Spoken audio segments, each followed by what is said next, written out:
안녕하세요. 최인호TV의 최인호입니다. 오늘이 노동자의 날, 메이데이, 근로자의 날이죠. 그래서 오늘은 짧고 가벼운 짤이 아니라 길고 무거운 이야기, 복잡한 이야기를 조금 하게 될 것 같습니다. 오늘이 노동자의 날인데 문재인 정부는 좌파 독재다!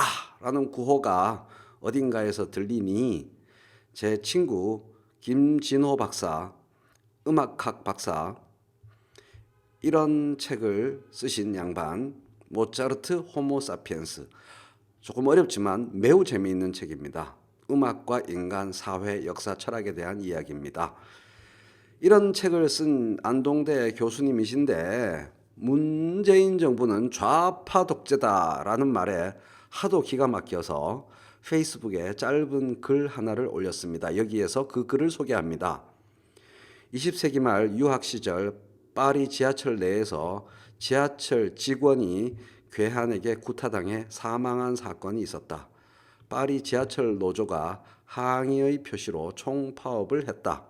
한 일주일 했던가 파업 첫날 지하철이 운행하지 않는다는 걸 알고서 평소보다 일찍 나와 버스를 타고 학교를 향했다. 단단한 준비성이죠. 파리 8대학이라고 파리 외곽 북쪽에 있는 학교다. 버스를 한 3번 갈아타서 어렵사리 도착했는데 학교가 텅 비어 있는 것이 아닌가. 이상했지만 아무튼 강의실까지 갔다. 빈 강의실에 내가 1등. 5분 지나서 일본인 친구 도착. 그게 끝. 교수와 다른 학생들은 오지 않았다. 30분 기다리다가 나왔다.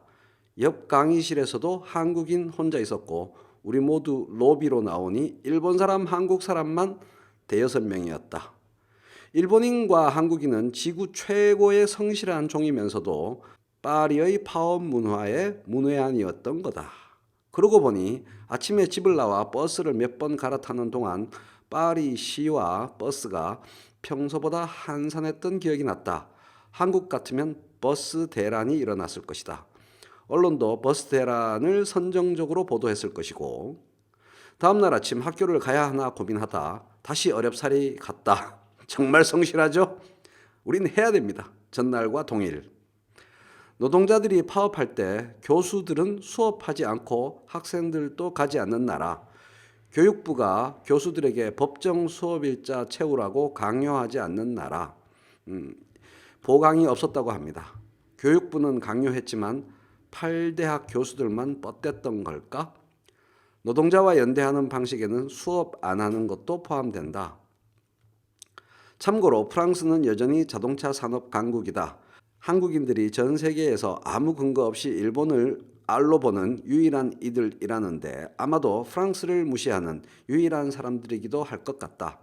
나와 내 처는 프랑스에서 첫째 아이를 출산했고 프랑스 정부는 감사하게도 우리에게 임신 9개월과 이후 귀국까지 적지 않은 돈을 지급했고 와이프가 병원에 오도록 강제하였으며 무료로 진찰해 주었고 우리 집에도 정기적으로 몇 번 와서 우리가 아이를 방임 또는 학대하지 않는지 감시했다.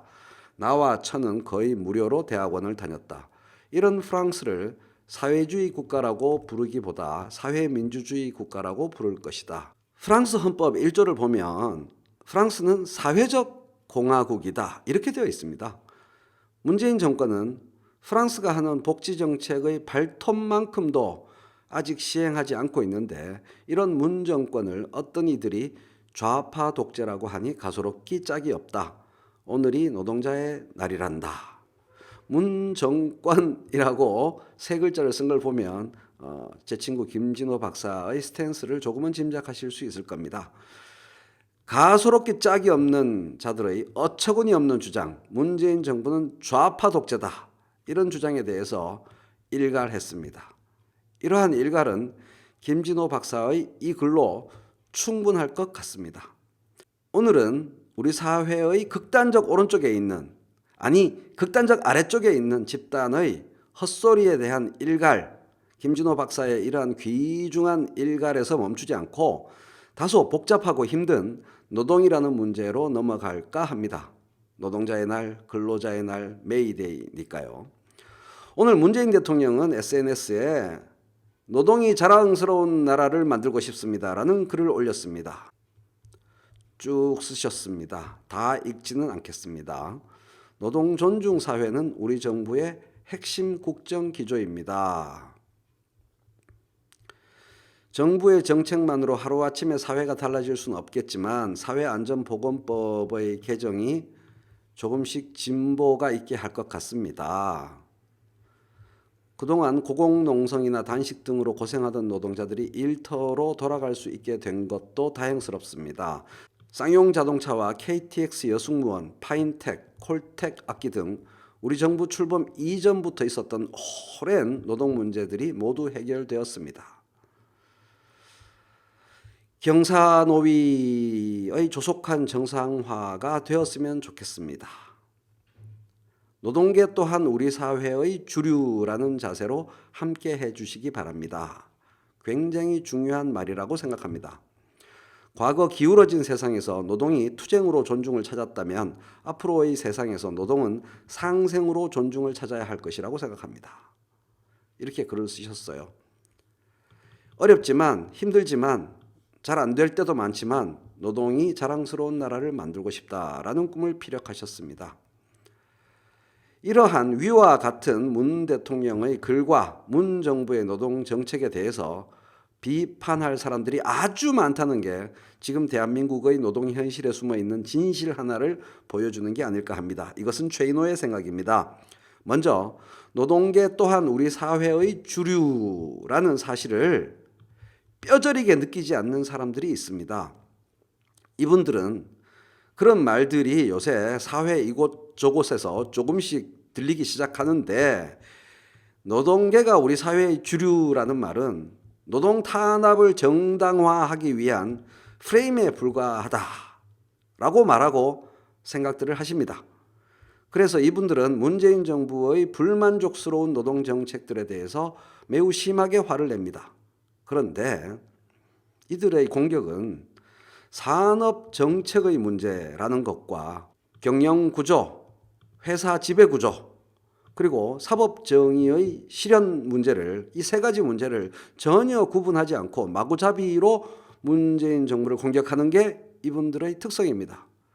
이분들에게는 어제 4월 30일 문재인 대통령이 삼성전자 화성사업장에서 열리는 EUV 7나노 AP 출하식에 참석하여 이재용과 악수하고 다음과 같이 말한 것이 공격의 근거가 될 겁니다.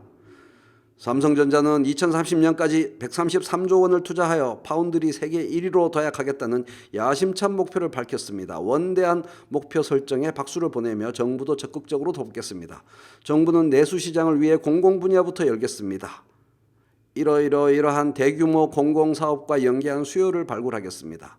공공 분야에서 2030년까지 2,600만 개, 에너지 분야에서만 2,400억 원 이상 규모의 시스템 반도체 시장을 창출할 것입니다. 자동차 로봇 등 5대 제조업과 5G 연관 산업, 시스템 반도체 업체 간 협력 체계를 구축하여 민간 영역 수요 창출의 마중물이 되겠습니다. 존경하는 국민 여러분, 선진국으로 태어나는 나라는 없습니다.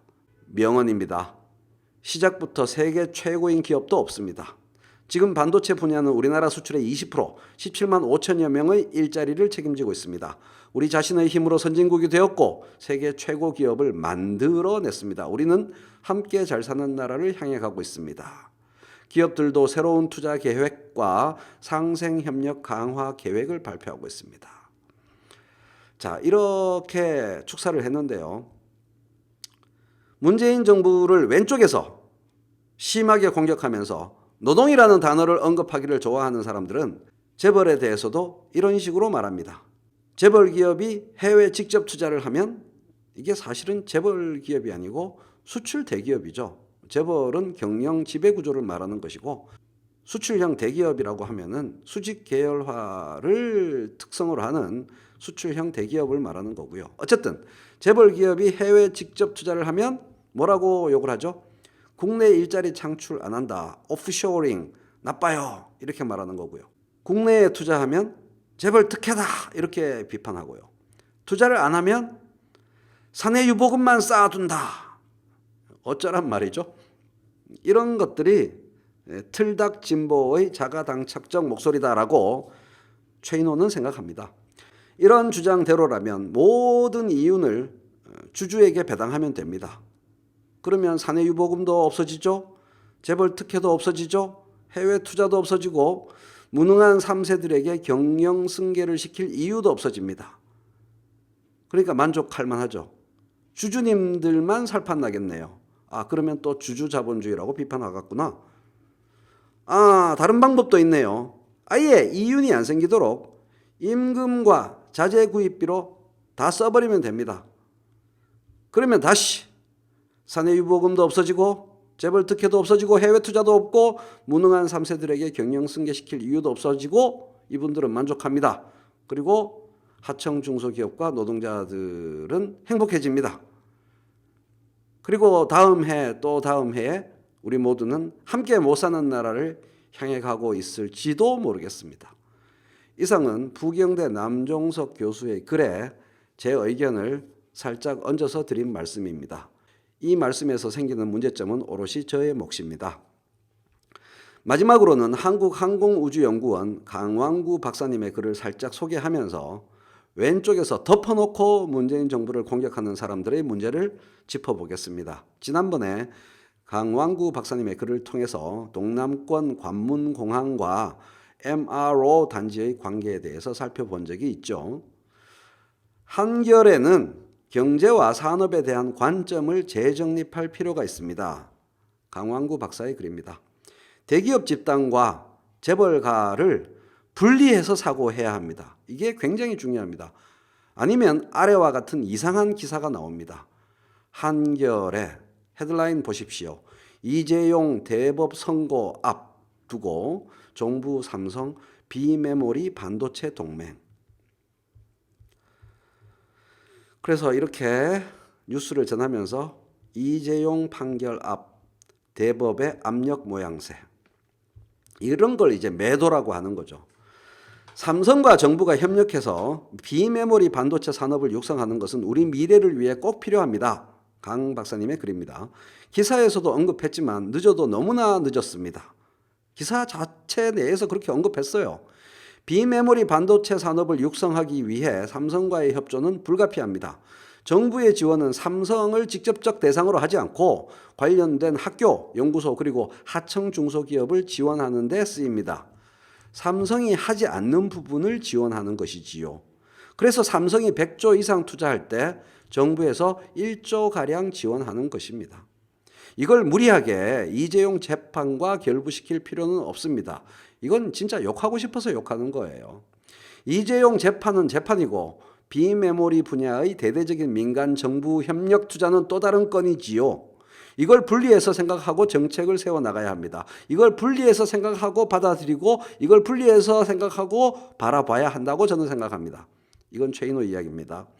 어찌되었든 대기업 집단이 미래에 대한 대대적인 투자를 하는 것은 국가의 미래에 무조건 좋습니다. 아니 언제는 사내유보금 과다로 까더니 이제는 대대적인 투자를 한다니까 또 그걸로 까다니요. 한겨레에 드리는 말입니다. 저는 이재용을 깜빵에 보내는 것보다는 삼성이 130조를 비메모리 반도체에 투자하게 만드는 것이 국익을 위해서는 훨씬 더 중요하다고 봅니다. 이재용을 깜빵에 보내지 말자는 얘기를 이분이 하는 게 아니죠. 이 부분이 중요하다는 말씀을 하고 계시는 거죠. 심지어는 노동자와 농민 그리고 영세 상인들에게도 훨씬 더 큰 이익을 가져다 줄 것입니다. 오늘 댓글이 한바탕 난리가 날 것 같은데요. 이상 저의 패친 세 분의 글을 통해서 문재인 정부의 산업정책과 노동정책을 부당하게 덮어놓고 스스로 공부하지 아니하고 구체성 없이 비뚤어진 이념으로만 공격하는 양쪽 극단적인 집단의 문제점을 살펴보았습니다. 한국 사회의 산업구조와 노동구조는 지금부터 오롯이 저의 의견입니다.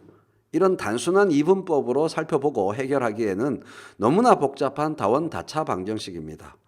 그러나 해결해야 합니다. 이 방정식을 풀어가는 과정에서 문재인 정부가 잘할 때도 있고 못할 때도 있습니다. 제 지난 방송들을 보시면 아시겠지만 이 방정식을 잘 못 풀 때 나름의 따끔한 비판을 여러 번 시도했었습니다. 다만 특히 왼쪽에서 공격하는 분들에게 드리는 말씀인데 다원다차 방정식을 푸느라고 애쓰는 정부에게 아래와 같은 방식으로 비판하지는 않았으면 좋겠습니다. 방정식은 연필이 아니라 볼펜으로 풀어야지 수식을 쓰면서 왜 점점 위쪽으로 가고 있어? 수식을 쓰면서 왜 점점 아래쪽으로 쓰고 있어? 방정식을 왜 빨간 볼펜으로 풀어? 방정식을 왜 파란 볼펜으로 풀어? 방정식 대충 풀고 나가서 어떤 놈이랑 놀려고 그러는 거 아니야? 방정식 푸는 신용만 하고 실제로는 사지선다 4가지 답 중에 2가지 답 중에 하나 찍으려고 그러는 거지. 문재인 정부는 출범 순간부터 마지막 순간까지 좌우의 오해와 비난 속에서 사회적 난제들을 묵묵히 풀어야 할 운명 속에 있습니다. 이런 점을 조금은 감안하면서 비판하는 주체들도 저도 비판합니다. 제발 산업구조 방정식, 경영구조 방정식, 노동구조 방정식을 제발 조금이라도 자세히 들여다보면서 건강하고 구체적인 비판을 했으면 좋겠습니다. 이상입니다.